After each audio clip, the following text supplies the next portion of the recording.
तो दोस्तों, जिस तरीके से इक्वालिटी के कंसेप्ट को हम लोग एक ट्राइपॉड की तरह समझ रहे थे और उस ट्राइपॉड का जो पहला पिलर है हमारा पॉलिटिकल इक्वालिटी, उसको हमने कंप्लीट कर लिया। अब हम बात करते हैं सोशल इक्वालिटी के बारे में। सामाजिक समानता जो है उसका मतलब क्या होता है। राइटर सबसे पहले आपको ये बोल रहा है कि पॉलिटिकल इक्वालिटी या फिर जिसको हम लोग बोलते हैं इक्वालिटी बिफोर लॉ। ठीक है, अब इक्वालिटी बिफोर लॉ अगर इसको बोला जा रहा है तो आप जानते हो कि इंडियन कॉन्स्टिट्यूशन के अंदर ये क्या है। अगर ये सिर्फ इस वाली लाइन को अगर मैं बोल दूँ, ये येलो कलर की जो लाइन है, आर्टिकल 14, जो कि अपने आप में क्या है, एक फंडामेंटल राइट। ठीक है, तो अगर हम लोग बात करें पॉलिटिकल इक्वालिटी की या फिर इक्वालिटी बिफोर लॉ की, इक्वालिटी बिफोर लॉ मैंने आपसे आर्टिकल 14 और एफआर के कंटेक्स्ट में ऐसे ही पूछ लिया।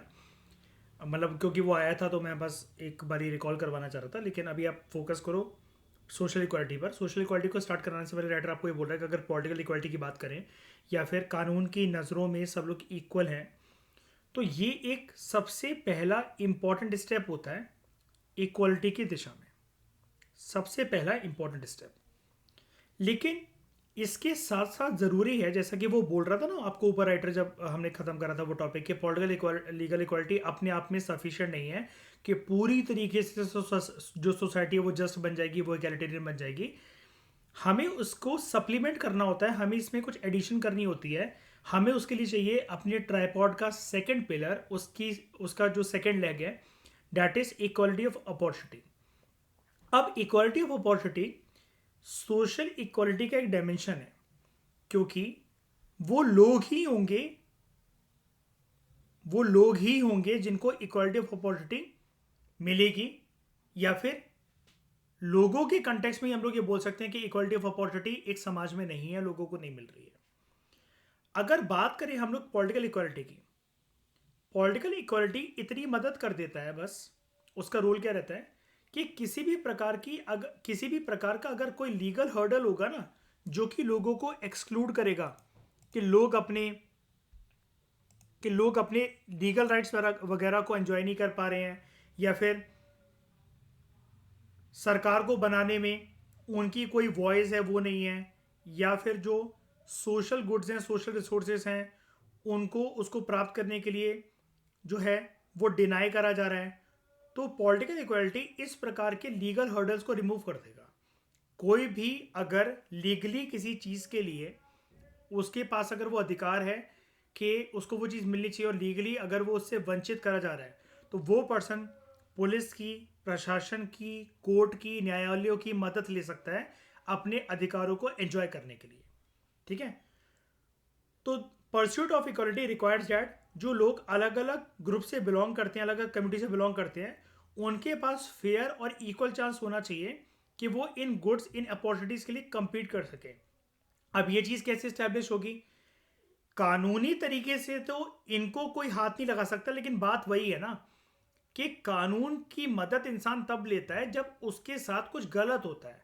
वो गलत पहले से हो ही ना, इसके लिए क्यों ना हम अच्छी अपॉर्चुनिटीज जो है वो बनाकर दें लोगों को, यानी कि इक्वलिटी ऑफ अपॉर्चुनिटी के प्रिंसिपल को एक्सरसाइज करें, जो कि सोशल इक्वलिटी के साथ लिंक्ड है।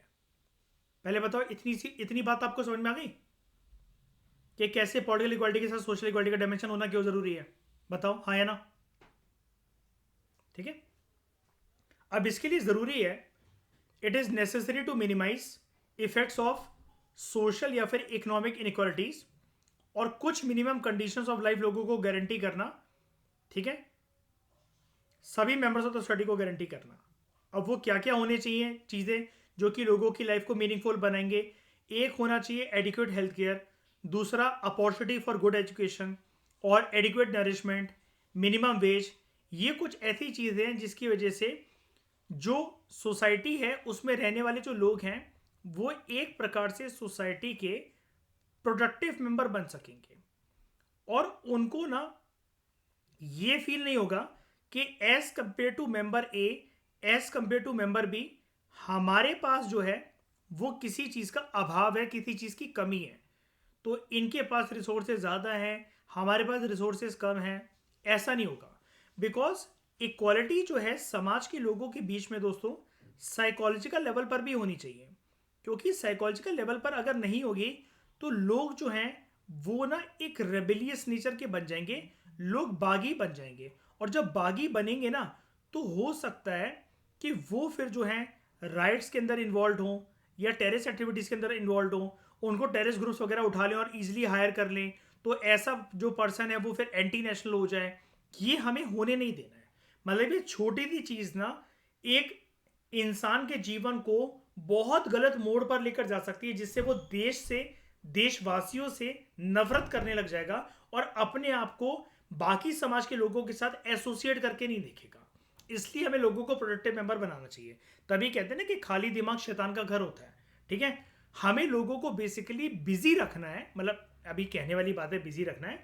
उनके लिए हमें फिर अपॉर्चुनिटीज क्रिएट करनी है ताकि जो जितनी मेहनत करे उसको उतने हिसाब से कमाई का अपना साधन मिल जाए, काम धंधा मिल जाए। ये एक तरीका है कहने का कि लोगों को कैसे बिजी रखा जा सकता है ताकि वो शैतान ना बन जाए।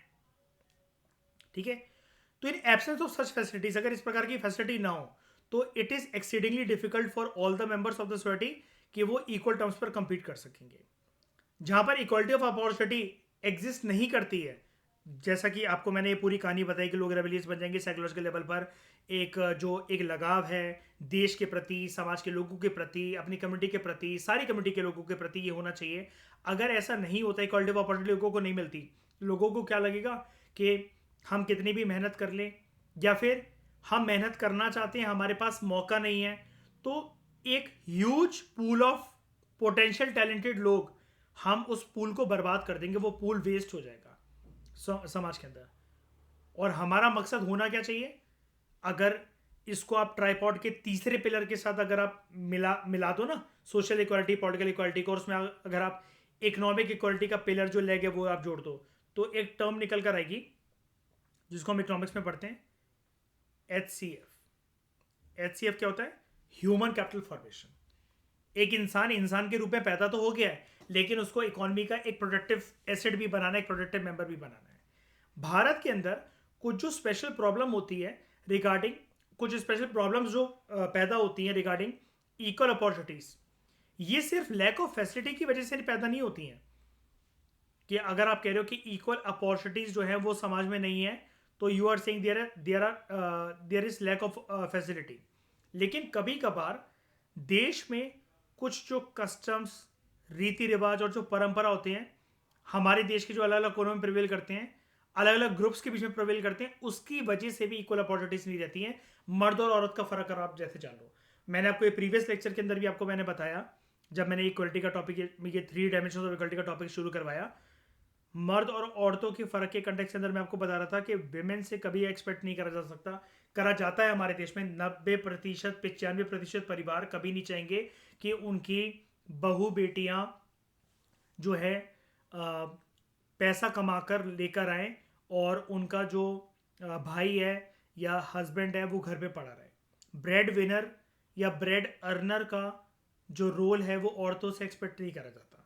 ठीक है, इसके अलावा हम देखते हुए आए हैं और आज तक ऐसा होता है कि इक्वल राइट ऑफ इनहेरिटेंस जो होता है वो औरतों के पास नहीं होता, कि अब औरतों का, लड़कियों का बाप की प्रॉपर्टी में कोई हिस्सेदारी या उनका कोई रोल नहीं होना चाहिए, उनका कोई इंटरेस्ट नहीं होना चाहिए, क्योंकि अब जो पति की और जो ससुराल की प्रॉपर्टी भी है वही और एक औरत की प्रॉपर्टी है।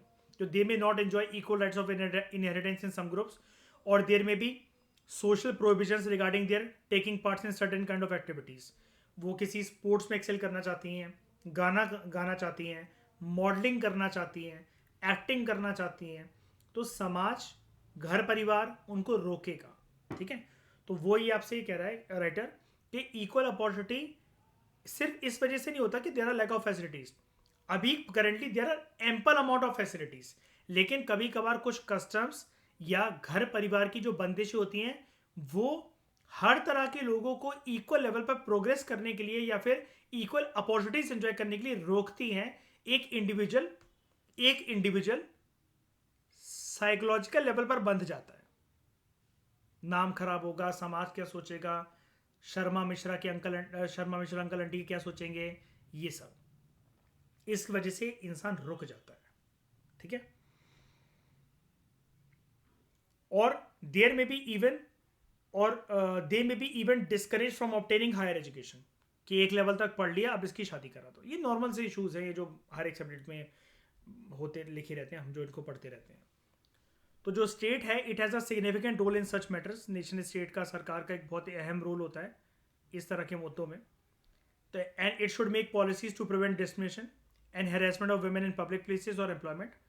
उनको कुछ इंसेंटिव प्रोवाइड करने चाहिए, सरकार को कुछ इंसेंटिव प्रोवाइड करनी चाहिए औरतों के लिए, टू ओपन अप एजुकेशन और certain professions to women and other such measures. But social groups और जो इंडिविजुअल्स हैं, they also have a role to play in raising awareness and supporting those who want to exercise their rights। यानी कि writer आपसे बोल रहा है, सरकार, आप उससे एक्सपेक्ट करो अगर सरकार से कि A to Z वो सब कुछ खुद ही संभाल ले, तो भाई ऐसा नहीं हो सकता।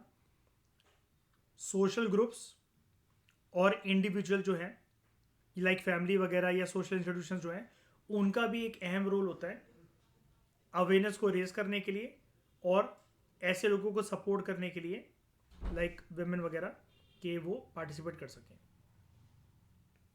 जैसे कल मैं आपको इसी चैप्टर के अंदर जब हमारा लेक्चर चल रहा था, मैं आपको गीता बबीता फोगाट फैमिली की बात बता रहा था। मैं आपको उनके पिताजी ने, जिसके ऊपर दंगल मूवी बन रखी है आमिर खान की, उनके पिताजी ने समाज की बातें, लोग क्या सोचेंगे, लड़कियों से पहलवानी नहीं करवाई जाती है, सारे जो सोशल टैबूज थे, जो कस्टम्स थे, जो नॉर्म्स थे, उनकी सीमाओं को लांघते हुए अपनी बच्चियों को काबिल बनाया। लेकिन हर एक परिवार इस तरीके से सपोर्ट करेगा हर किसी को, ये ज़रूरी नहीं है। ठीक है,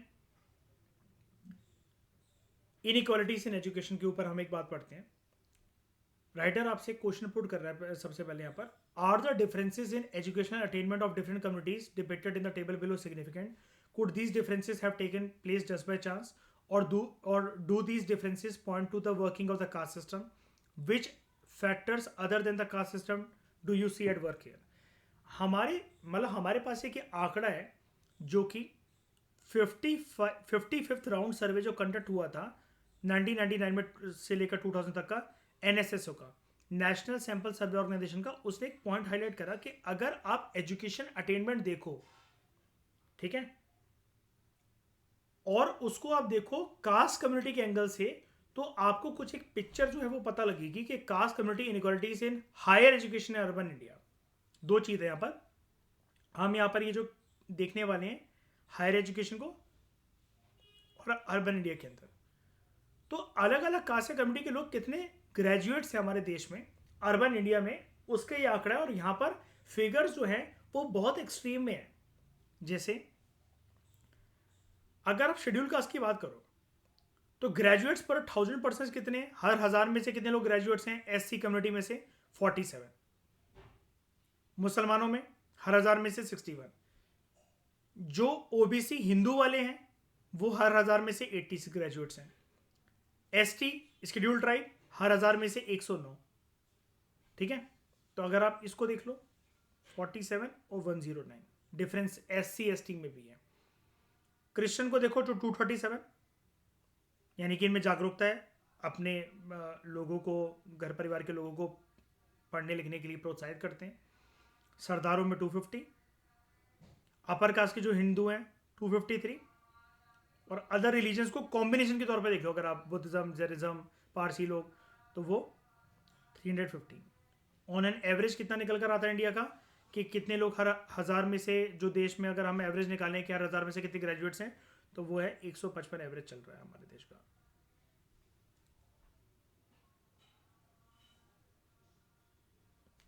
ये एनएसएसओ की एक फाइंडिंग है। तो इस डिस्कशन में दोस्तों फिलहाल इतना ही। नेक्स्ट लेक्चर के अंदर हम लोग बात करेंगे इक्वालिटी के थर्ड ट्राइपॉड का, इक्वालिटी के ट्राइपॉड का थर्ड पिलर का थर्ड लेग का, economic equality. Thank you very much for discussion.